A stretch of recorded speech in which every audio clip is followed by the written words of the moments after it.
Assalamualaikum warahmatullahi wabarakatuh dan selamat siang buat para peserta dan teman-teman yang sudah hadir di pelataran Fakultas Teknologi Industri FTI UPI.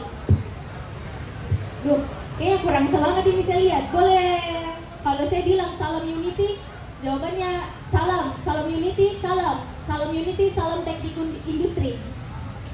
Boleh saya minta suaranya semua? Salam unity. Salam unity. Salam unity. Hai, kurang semangat. Kalau saya bilang halo, semua jawab hai nak. Halo. Halo. Hai. Halo, hai. Oke. Selamat datang di podcast HMTI FTI UMI Excraft 2024. Pada episode kali ini kita akan membahas topik hangat dengan narasumber kita yang tentunya sudah ahli dalam bidang ini. Kemudian hari ini kita memiliki kehormatan untuk mendengarkan pandangan dari seorang ahli di bidang pendidikan dan bidang perindustrian. Kemudian beliau ini sangat dihormati di bidangnya. Langsung saja tanpa basa-basi, sebelumnya topik kita hari ini itu tantangan dan peran pendidikan dalam pembangunan perkembangan dunia perindustrian. Sebelumnya ada yang sudah tahu apa-apa saja yang termasuk tadi tur labnya bagaimana? Ada yang bisa jelaskan apa-apa saja labnya? Ada? Baik, kalau tidak ada kita lanjut. Topik pertama, kita akan membahas pengembangan keterampilan baru, kemudian ada tren teknologi terbaru, kemudian langsung saja kita dengarkan pandangan dari Ibu.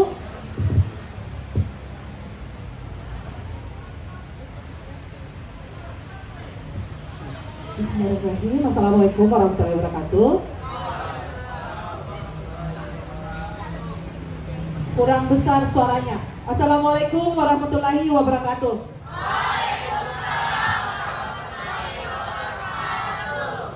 Nah, tadi itu kayak orang tidur jawab salamnya, atau orang baru tidur. Biasa mahasiswa saya kalau pagi-pagi kuliah pagi ya. Terus saya salam biasanya begitu nadanya. Assalamualaikum warahmatullahi wabarakatuh. Karena baru bangun. Ya. Perkenalkan adik-adik, saya sekretaris program studi teknik industri dan juga dosen di program studi teknik industri. Nama saya Nurul Hairani, biasa dipanggil sama adik-adik mahasiswa ya, itu Bu Nurul. Alhamdulillah saya sudah menyelesaikan program doktoral saya di Universitas Indonesia kemarin, yang keilmuannya terkait sistem modeling dan juga logistik dan angkutan pasar ya. Jadi kaitannya ini sangat erat gitu dengan namanya teknik industri secara makro. Nah, kalau kita tadi apa temanya tadi, peran pendidikan ya, peran pendidikan dalam perkembangan perindustrian. Nah, sebenarnya kalau kita bicara tentang peran pendidikan dalam perannya ke perkembangan perindustrian, kita perlu define dulu, kita perlu definisikan dulu industri apa sih itu? Apa sih industri itu? Kalau di adik-adik pasti pikirnya industri pabrik ya, pabrik, mesin. Oh, mohon maaf, itu zaman dulu. Kan Gen Z itu pemikirannya sudah lebih luas ya, lebih maju, lebih inovatif. Jadi kalau kita, industri yang sekarang ini bukan lagi tentang bagaimana kita memproduksi barang di pabrik gitu ya. Sekarang industri itu produknya bukan hanya sekedar barang adik-adik, bukan sekedar barang, tetapi juga jasa. Jadi ada produk barang dan ada produk jasa ya. Jadi kalau sekarang itu malah lebih maju namanya industri jasa dibandingkan industri yang produk yang ini ya, tangible ya. Produk industri jasa itu lebih maju, lebih pesat perkembangannya. Kenapa? Karena terkait dengan informasi teknologi. Anak Gen Z sekarang nih ya, itu lebih jago sebenarnya dan lebih besar potensinya untuk mengembangkan bisnis atau menggali kompetensi mereka dan bisa bersaing gitu di industri. Kenapa? Karena mereka sangat update dengan namanya informasi, perkembangan informasi dan teknologi. Itu sangat update dibandingkan generasi-generasi sebelumnya yang masih kudet sekali, kuno lah. Jadi kalian-kalian ini adalah bibit-bibit unggul yang dipersiapkan untuk nanti berkompetisi di industri, gitu ya. Tapi bagaimana kalian bisa berkompetisi di industri ketika kalian tidak ada bekalnya? Bekalnya dapat dari mana? Pendidikan. Bekalnya didapatkan dari pendidikan. Pernah ya ada yang statement mengatakan pendidikan adalah kebutuhan tersier. Itu agak berbeda pandangannya dengan saya. Pendidikan itu kebutuhan primer. Dia akan mengubah, pendidikan ini akan mengubah kehidupan kita semua ini nanti ya. Yang mungkin dulu dari keluarga apa gitu, dengan pendidikan bisa menjadi orang yang lebih baik, kehidupannya lebih baik di masa mendatang. Makanya adik-adik, tolong kalian concern ke pendidikannya kalian. Nah, kalau bicara tentang pendidikan ya, sekarang pendidikan dulu kan pendidikannya kayak kaku sekali ya. Sekarang itu pendidikannya sudah lebih fleksibel, bisa di mana saja, kapan saja, dan sumbernya di mana saja gitu. Kalian bisa akses informasi, saking berkembangnya namanya informasi ini. Informasi adalah pengetahuan yang merupakan bekal dari pendidikan. Jadi kalian ini sangat kaya akan namanya pendidikan gitu, pengetahuan. Potensi kalian berkembang dan bersaing di dunia perindustrian itu sangat besar, gitu ya. Kalau kita bicara lagi dalam teknik industri, adik-adik perlu mengenal namanya teknik industri itu. Adik-adik perlu paham teknik industri apa. Saya biasa bilang ya sama mahasiswa-mahasiswa saya, industrial engineer, insinyur teknik industri, itu adalah orang-orang yang bisa apa saja dan bisa di mana saja bersaing. Kenapa? Kalau kita bicara tentang industri itu secara sistem itu sangat luas. Kita start dari sistem. Saya suka bicara tentang sistem karena saya orang pemodelan. Sistem itu ada namanya input, proses, dan output adik-adik. Inputannya apa? Saya biasanya sebut singkatnya 5M plus I supaya mudah diingat. 5M itu apa sih Bu? Mesin, material, method, apa lagi? Money and man. I-nya apa? Information. Oh, informasi pokoknya sekarang paling jago. Tanpa informasi kita ketinggalan gitu ya. Nah, 5M plus I ini adalah merupakan bagian dari sistem terintegrasi. Jadi kita bicara tentang industri itu adalah sistem terintegrasi. Kita tidak hanya membahas tentang materialnya, kita tidak hanya membahas tentang uang saja, atau kita tidak membahas tentang mesin, tapi manusianya pun kita bahas. Bagaimana manusia bergerak dalam satu sistem kerja, itu juga kita bahas. Bagaimana manusia bisa berinovasi menciptakan suatu teknologi baru, itu juga kita bahas. Dan bagaimana manusia bisa berinteraksi satu sama lain untuk mencapai goalnya dalam suatu organisasi, itu juga kita bahas adik-adik. Jadi kalau bisa dibilang, bahkan keselamatan dan kesehatan kerja yang biasanya lebih ini ya, kalau kita bicara tentang K3 itu biasanya ada prodi khususnya di FKM. Itu juga bagian dari teknik industri. Jadi bisa dibilang teknik industri ini bisa di mana saja. Jadi potensi kerjanya, peluang kerjanya itu luas sekali karena kita bisa di mana saja bekerja gitu ya.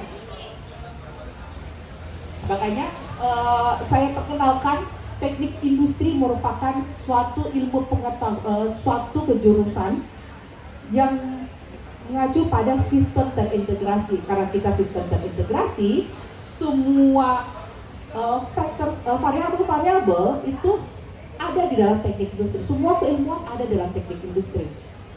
Tapi bukan berarti teknik industri susah ya. Teknik industri itu menyenangkan. Nanti ada kali juga semua mau dipelajari susah ya. Kita nggak pelajari di cuaca, sampai jadi situ muta. Itu kan cara BMKG. Tapi bagaimana cuaca tersebut bisa masuk ke masyarakat gitu, informasi terkait cuaca masuk ke masyarakat, itu juga kita bisa buat karena kita pelajari sistem informasi dalam teknik industri. Jago ini anak TI, makanya di kakak-kakak tersebar situ tidak hanya cantik-cantik dan ganteng-ganteng, tapi pintar juga. Senter-senter memang nih. Gitu. Jadi saya katakan bahwa adik-adik silahkan mengenal tentang teknik industri itu. Kalian baca-baca di internet karena kalian pasti lebih jagonya soal internet dibandingkan saya ya. Ngalah langsung gitu. Jadi silahkan kenali teknik industri. Pendidikan itu penting. Kenapa pendidikan itu penting? Karena tadi terkait itu adalah modal kita untuk berkompetisi. Karena lagi-lagi kedepannya kalian akan berkompetisi, tidak hanya sesamanya kalian yang di Indonesia, tapi juga di luar. Untuk bisa mencapai, bisa bersaing di dunia perindustrian, ya kalian harus mempersiapkan diri dari sekarang. Apalagi itu yang bobo ya, aduh minyak sekali tidurnya, tolong bangun dulu. Iya cakep. Begini saya biasa kalau ngajar di kelas, ada yang bobo satu guru, tapi begitu bicara ke mengajar, udah keras kan? Ya yang biasa bobo, bagaimana cara ke mengajar? Tidak Jim, tenang, bebek dasarnya di sini. Nah terkait dengan pendidikan, saya bicara kembali ke inovasi. Ini kan kita bicara tentang industri, yang dimana di industri itu tidak lepas dari teknologi inovasi ya. Inovasi dan teknologi itu adalah sesuatu yang saling berkesinambungan satu sama lain. Mereka memiliki hubungan kausalitas, artinya hubungan timbal balik. Semakin bagus teknologi akan semakin bagus inovasi. Semakin bagus inovasi akan menghasilkan teknologi yang baru. Jadi hubungan kausalitasnya itu timbal balik gitu. Nah, bagaimana kita bisa membuat suatu inovasi, menghasilkan suatu inovasi ketika tidak ada bekal informasi dan pengetahuan di adik-adik. Ingat, teknologi merupakan integrasi ilmu pengetahuan dan teknik dan keterampilan. Itu 3. Teknologi ada integrasi pengetahuan, teknik, dan Masya Allah tabarakallah, keterampilan. Jadi saya lanjut saja. Saya suka dia mengajar.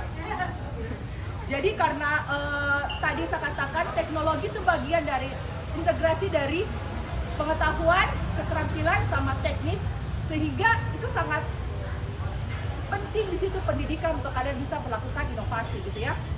Makanya saya ajak adik-adik sekalian untuk bisa mengenal teknik industri lebih dalam. Makanya tadi dilakukan lab tour ya. Dilakukan lab tour. Dengan itu kalian bisa nanti bagaimana mulai start dari sekarang berpikir apa kira-kira roadmap perjalanannya kalian sampai nanti kalian selesai menjadi mahasiswa gitu. Karirnya kalian ke depan apa sih? Dari SMA sekarang sudah ditargetkan. Jangan SMA kalian masih SMA masih sibuk dengan namanya Legend, Mobile Legend apakah? Itu nih Mobile Legend apa segala macam. Enggak, kalian adalah generasi bibit unggul. Informasi dan teknologi yang kalian dapatkan sekarang itu kalian jadikan bekal untuk menata karir dan kehidupannya kalian ke depan. Mulai dari sekarang kalian mau jadi apa? Mau bergerak di bidang mana? Tapi kalau saya sarankan di teknik industri, karena teknik industri bisa di mana saja. Seperti itu. Baik, saya kembalikan kepada moderator. Baik. Iya Bu, suka saya Baik, luar biasa sekali ilmu yang sudah kita dengarkan dari Sekretaris Guru jurusan Ibu Nurul Hairani. Kemudian saya meminta pandangan dari Ibu Ardi Marwa terkait gimana sih cara meningkatkan daya saing kita di bidang perindustrian melalui transformasi pendidikan. Oke, bagusnya berdiri. Iya, bagaimana kedengaran nih? Berdiri supaya lebih ya. Iya. Bagaimana di belakang? Kedengaran? Iya. Ini kayak berorasi juga. Assalamualaikum warahmatullahi wabarakatuh. Waalaikumsalam warahmatullahi wabarakatuh. Yang saya hormati bersama baris pemulung, yang saya hormati pendamping guru, masih semangat? Masih ya. Yang saya hormati seluruh mahasiswa, mahasiswi dan siswa-siswi yang masih semangat mengikuti acara hingga siang hari ini. Ya, terkait dengan pandangan saya untuk membangkitkan daya saing perindustrian melalui transformasi pendidikan, menurut saya penting untuk penerapan konsep pengintegrasian antara kecerdasan teknologi dengan kecerdasan manusia untuk bisa menjalankan dan mengoperasikan teknologi. Karena itu pihak-pihak sekolah maupun pihak-pihak kampus bisa bekerja sama dengan perusahaan-perusahaan industri sehingga memahami apa sesungguhnya yang menjadi tuntutan dan kebutuhan dunia kerja. Jadi perusahaan industri juga bisa memfasilitasi anak-anak kita untuk memberikan pelatihan-pelatihan berbasis kompetensi sehingga anak-anak mahasiswa yang setelah nanti selesai kuliah itu bisa memiliki keahlian yang relevan dengan dunia kerja. Jadi kita berharap bahwa pihak-pihak sekolah dan pihak-pihak kampus ya bisa mengupdate kurikulum sesuai dengan kebutuhan perkembangan zaman. Jadi anak-anak kita itu bisa selalu siap dengan perubahan-perubahan seiring dengan perkembangan zaman. Selain itu juga kami tambahkan bahwa peningkatan atau revitalisasi pendidikan advokasi juga penting nyala nih.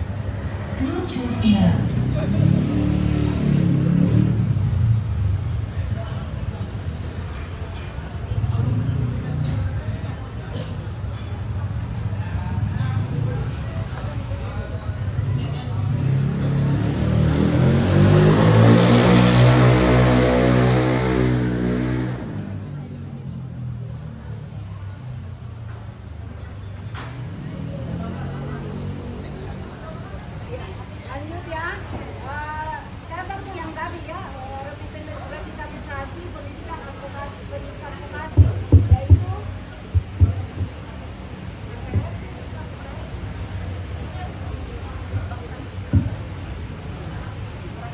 iya, saya ulang dari awal boleh, karena kayaknya tadi kurang kedengaran sampai di belakang, ya. Iya, jadi adik-adik yang saya hormati, bahwa bicara tentang cara membangkitkan daya saing perindustrian melalui transformasi pendidikan, pandangan saya perlu penerapan konsep pengintegrasian antara kecerdasan teknologi dengan kecerdasan manusia dalam menjalankan dan mengoperasikan teknologi itu sendiri. Karena itu perlu bagi sekolah-sekolah maupun pihak kampus bekerja sama dengan perusahaan industri sehingga betul-betul bisa memahami seperti apa tuntutan dan kebutuhan dunia kerja, sehingga pihak perusahaan pun juga bisa memberikan pelatihan-pelatihan yang berbasis kompetensi sehingga anak-anak kita setelah nanti selesai kuliah bisa memiliki keahlian yang relevan dengan pasar kerja. Jadi kita berharap bahwa pihak kampus maupun pihak sekolah juga menyesuaikan diri dengan kurikulum yang diberlakukan seiring dengan kebutuhan perkembangan zaman sehingga anak-anak kita itu bisa selalu siap dengan perubahan-perubahan yang terjadi seiring dengan perkembangan teknologi dan informasi. Perlu kami tambahkan bahwa pendidikan vokasi juga yaitu peningkatan pengetahuan dan keterampilan yang praktis perlu diterapkan bagi sekolah-sekolah dan kampus sehingga setelah nanti anak-anak kita selesai kuliah itu bisa langsung terjun ke dunia kerja. Jadi kita berharap bahwa anak-anak nanti setelah wisuda ya bisa langsung mengaplikasikan ilmu yang didapat di kampus tanpa harus pulang kampung karena sangat miris ya sekarang ini fenomena yang terjadi bahwa ada di antara anak-anak kita yang setelah selesai kuliah itu pulang kampung karena tidak mampu bersaing dengan dunia kerja yang ada sekarang ini. Mungkin itu Ibu. Ya, terima kasih. Penjelasan yang sangat dapat menambah wawasan kita semua ya teman-teman. Kemudian kalau terkait membedah masa depan industri nih dengan menjawab tantangan di dunia pekerjaan, kalau dari opini Ibu sendiri itu seperti apa? Kalau boleh kita tahu cara membedah masa depan industri dengan menjawab tantangan di dunia pekerjaan, kira-kira itu apa saja tantangan yang akan kita hadapi dalam dunia pekerjaan nanti setelah menjadi lulusan dari teknik industri?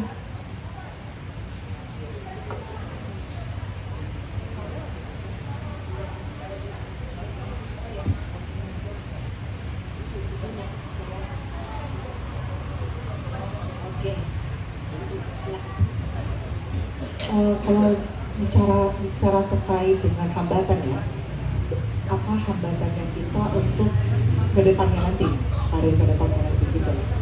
Sebenarnya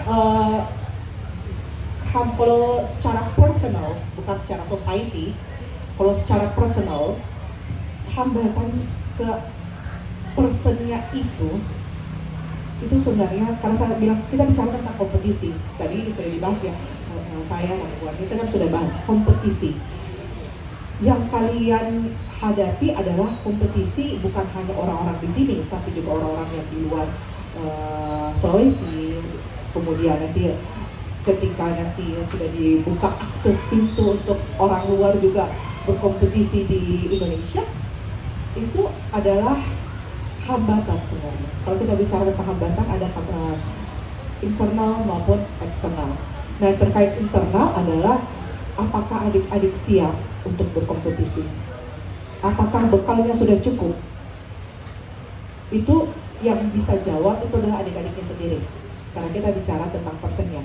Apakah bekal yang adik sudah persiapkan dari sekarang, atau mungkin dari kalian startnya sekolah dasar, SMP, kemudian SMA, apakah sudah cukup untuk bisa nanti berkompetisi? Karena kalau kita bicara tentang kompetisi dunia kerja itu tidak dimulai pada saat kita kuliah, tapi sedini mungkin itu sudah dipersiapkan. Itu pertanyaan yang harus dijawab oleh adik-adik sendiri. Apakah kalian sudah siap bekalnya?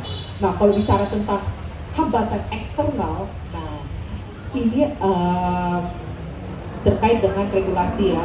Karena kalau tidak salah saya sempat dengar gitu bahwa sudah bebas, ada aturan yang sudah cukup. Mungkin Bu Armi bisa klarifikasi kalau terkait ini. Karena terkait aturan pemerintah kalau tidak salah, bahwa sekarang itu pekerja luar itu sudah bebas untuk bisa ikut berkompetisi di Indonesia.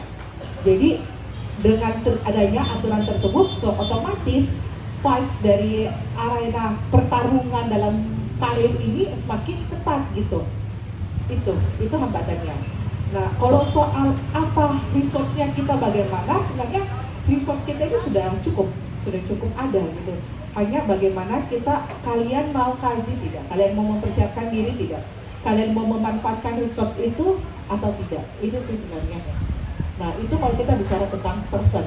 Tapi kalau kita beda lagi hambatannya kalau kita bicara tentang society-nya.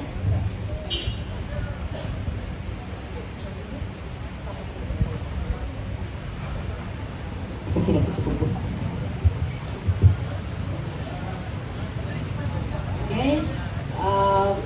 Membedah masa depan industri dengan menjawab tantangan di dunia pendidikan dan pekerjaan. Seperti kita ketahui bahwa dalam perkembangan industri seperti sekarang ini sudah banyak perusahaan-perusahaan industri yang sudah menerapkan sistem otomatisasi dalam menjalankan proses produksinya untuk mempercepat proses inovasi dan meningkatkan kualitas produk. Perlu disadari bahwa sistem diterapkan oleh perusahaan-perusahaan dengan sistem 5.0 ya, perlu diakui bahwa ada pekerjaan-pekerjaan tertentu yang tidak lagi ditangani oleh tenaga manusia. Itu tantangannya ya. Karena itu kita perlu membuka peluang baru terhadap teknologi yang berkembang. Kita perlu bersyukur bahwa teknologi yang ada justru juga membuka peluang kerja baru seperti digital marketing yang saat ini sudah banyak digunakan. Selain juga data analis yang merancang dan memelihara sistem data dan database perusahaan industri, juga desainer yang bergerak di bidang industri kreatif. Demikian juga dengan business development yang melakukan riset pasar, mencari peluang pelanggan baru, menyusun dan mempresentasikan rencana pengembangan bisnis usaha baru. Yang selanjutnya adalah web mobile developer yang membuat dan menguji aplikasi, khususnya kalau di bidang perindustriannya ada sistem informasi industri nasional yang dikembangkan oleh Kementerian Perindustrian, yang dimana mengumpulkan, mengelola dan menyediakan data informasi industri nasional. Jadi itu butuh pengembangan ke depan, karena itu untuk membuka lapangan kerja ke depan, bidang industri itu sangat prospek, Bu, ya. Iya, amin. Semangat untuk jurusan industri. Oke, selain itu juga kalau kita mengamati di dunia maya, ya, untuk industri alkes, industri konstruksi, juga perancangan produk dan sektor industri alternatif juga merupakan bidang yang memiliki prospek yang cukup menjanjikan ke depan. Jadi untuk adik-adik mahasiswa yang memilih jurusan industri, tetap optimis dan semangat, ya. Peluang kerja di masa yang akan mendatang tetap terbuka lebar buat adik-adik sekalian. Ya, demikian yang saya bisa tambahkan. Baik, berbicara soal teknik industri, kita juga tidak jauh-jauh berbicara soal perkembangan teknologi tentunya, ya Bu, ya.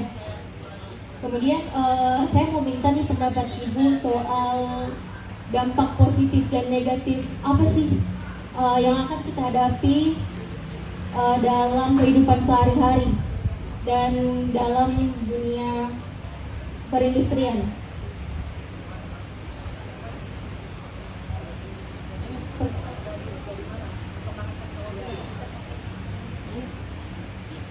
Terkait dengan dampak positif dan negatif dari perkembangan teknologi, ya, tadi Pak Boni sudah jelaskan bahwa sekarang itu sudah masif perkembangan teknologi tersebut. Dengan masifnya perkembangan teknologi, mulai dari AI sekarang kan sudah berkembang, ya, robot apa segala macam, canggih, otomasi, bukan lagi otomasi, tapi secara perkotaan pun itu sudah dikelola oleh AI, gitu. Dampak negatifnya apa? Pertama, dampak negatifnya karena canggihnya teknologi ini sebenarnya kebutuhan akan skill manusia itu berkurang.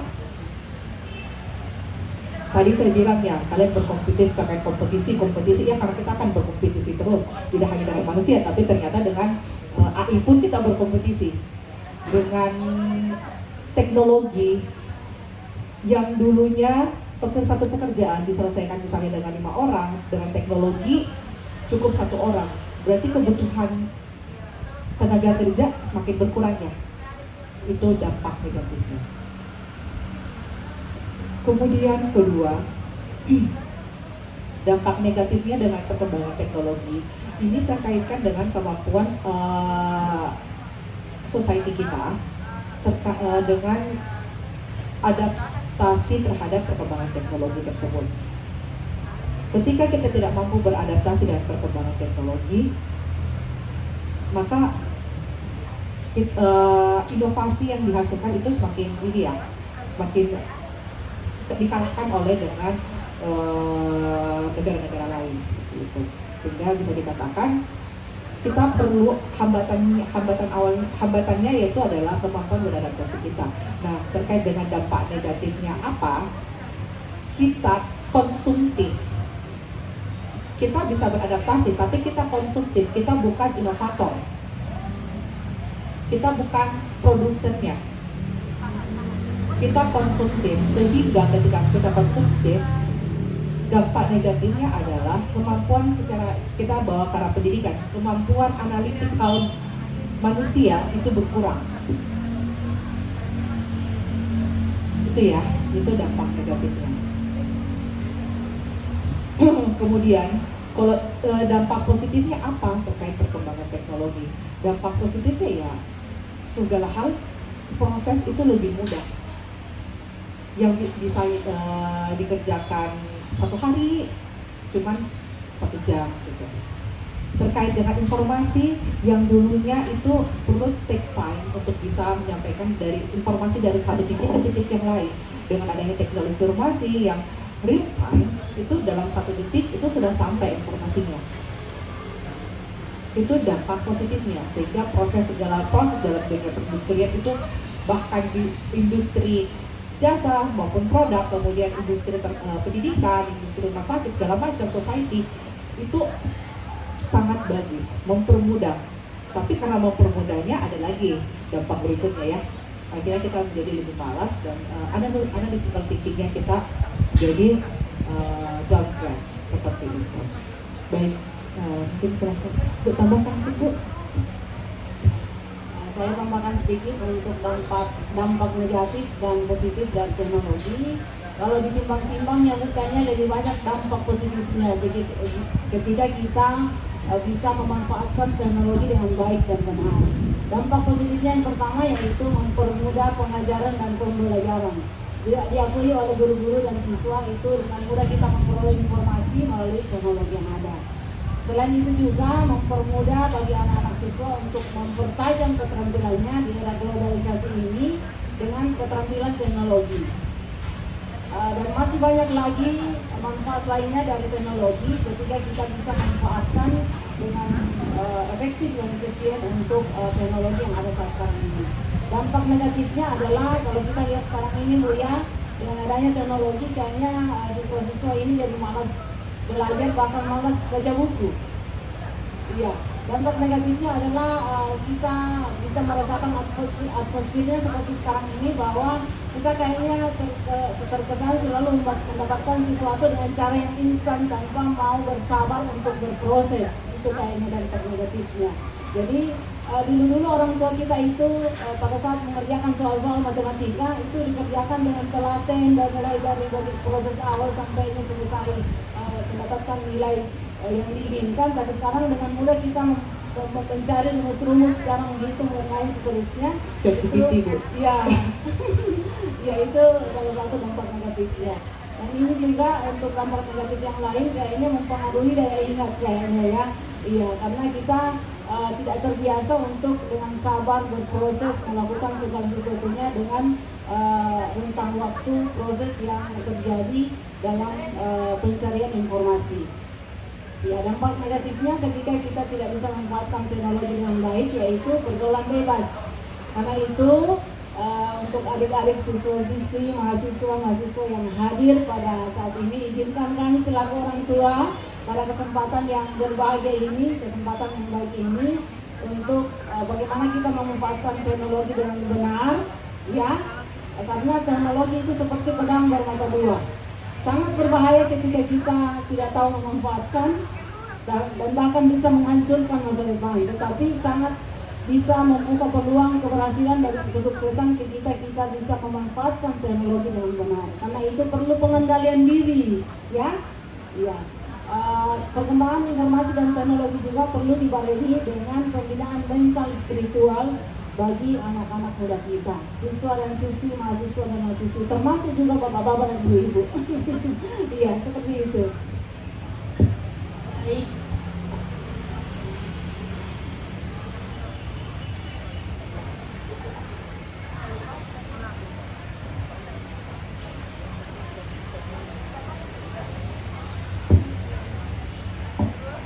Baik, itulah tadi wawasan yang sangat berharga yang kita dapatkan dari Ibu Dr. Insinyur Nurul Cairani STMT IPM dan Ibu Arni Morola SE MAP. Lanjut, kita akan beralih ke sesi tanya jawab. Mungkin singkat saja sesi tanya jawabnya bagi peserta sekalian yang mungkin masih ada kebingungan atau pertanyaannya. Bagi yang mau menjawab pertanyaan, saya ada hadiahnya di sini. Mungkin ada yang mau bertanya terkait materi yang tadi yang telah disampaikan, baik baik itu dari perkembangan teknologi, dunia kampus, dunia pendidikan, atau seputar perindustrian. Oke, boleh silakan boleh berdiri, perkenalkan nama sama asal sekolahnya.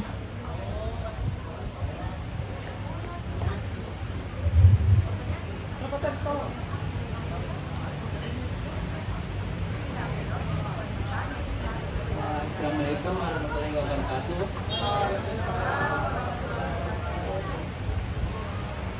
Perkenalkan, saya Wahyu dari SMA Negeri 19 Makassar, ingin mengajukan pertanyaan. Kan tadi Ibu bilang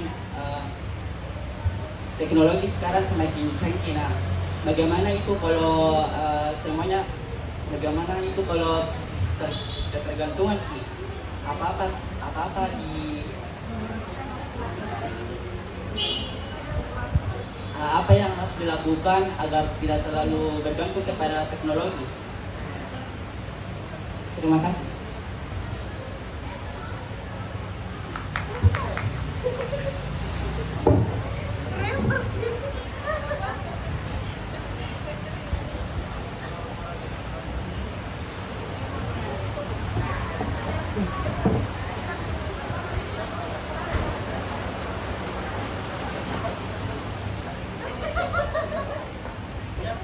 Apa yang harus dilakukan supaya tidak bergantung dengan teknologi? Ketergantungan teknologi. Asik, dapat hadiah. Baik. Sebenarnya saya mau tanya dulu nih, teknologi apa yang membuat kamu kecanduan? Oh, ChatGPT, saya kira teknologi yang lain, kan bisa saja. Nah, jadi ChatGPT, kalau teknologi seperti ChatGPT kamu ketergantungan, itu karena kamu terbiasa, mudah. Yang enak-enak memang bikin ketergantungan, kecanduan gitu. Gampang aja sebenarnya. Ketika kamu pakai cara yang mudah, berarti environmentmu selalu mengarahkan kamu ke ambil cara yang mudah. Bener nggak? Biasanya contohnya ya, karena teman-temanku pakai ChatGPT, saya juga pakai ChatGPT. Biasanya seperti itu. Yang akhirnya pilihan satu-satunya ketika mengerjakan tugas dari ibu guru menggunakan ChatGPT. Benar? Nah, kalau gue bilang bagaimana caranya supaya tidak kecanduan, Bu? Ya udah, yang tujuan yang baik, sesuatu yang baik memang susah jalannya. Ya udah, kamu keluar dari circle-mu yang pakai ChatGPT itu.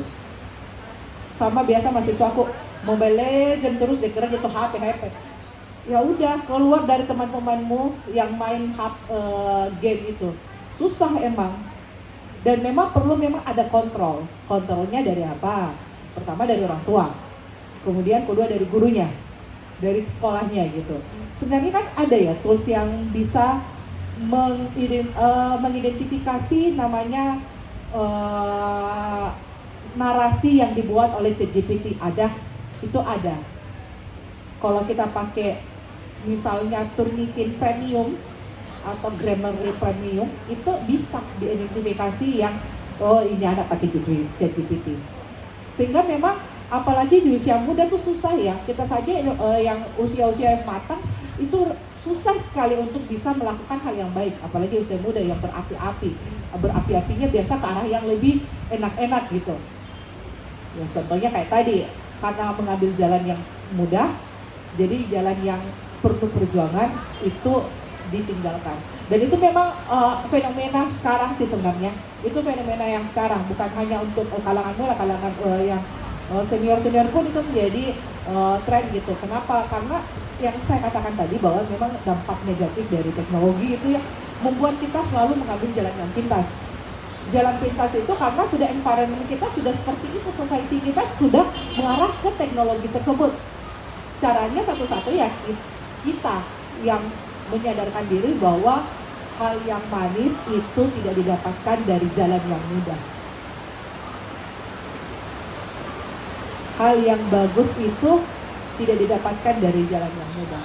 Bahkan Allah Subhanahu wa taala itu menyuruh kita bersusah-susah, berusaha dulu baru mendapatkan gitu ya. Jadi cepatkan dirimu keluar dari circle chat GPT-mu. Seperti itu saya kira. Baik, terima kasih. Assalamualaikum warahmatullahi wabarakatuh. Saya tambahkan sedikit izin, bagaimana caranya kita keluar dari ketergantungan teknologi. Seperti yang tadi saya sampaikan, Ibu Nurul juga sudah menyampaikan bahwa kita adalah dengan siapa kita bergaul. Karena itu hindari pergaulan-pergaulan yang bisa mengiring kita kepada pergaulan-pergaulan yang salah seperti ketergantungan teknologi. Perlu kita ketahui bahwa Tuhan memberikan kita waktu 24 jam sehari dan itu perlu kita atur dengan bijaksana. Mungkin kita perlu mendisiplin diri kita berapa jam dalam satu hari kita menggunakan gadget mungkin Bu ya. Iya, karena kita akan berubah ketika kita ingin merubah diri sendiri. Tidak ada orang bisa merubah kita kecuali diri kita sendiri. Jadi harus ada niat dan komitmen dari dalam diri kita untuk mengatur waktu kita dengan baik dan benar setiap harinya. Karena itu mungkin perlu kami sampaikan bahwa setiap hari anak sekolah mungkin bisa membuat schedule kegiatan-kegiatan apa saja yang dilakukan mulai sejak bangun pagi, sholat mungkin, terus di jam berapa harus ke sekolah, di jam berapa belajar, dan jam berapa sampai jam berapa belajar di sekolah, pulang sekolah, bikin apa, dan seterusnya, sehingga waktu yang ada tidak terbuang dengan percuma untuk menghabiskan waktu di dunia maya. Mungkin itu yang sedikit saya tambahkan. Terima kasih.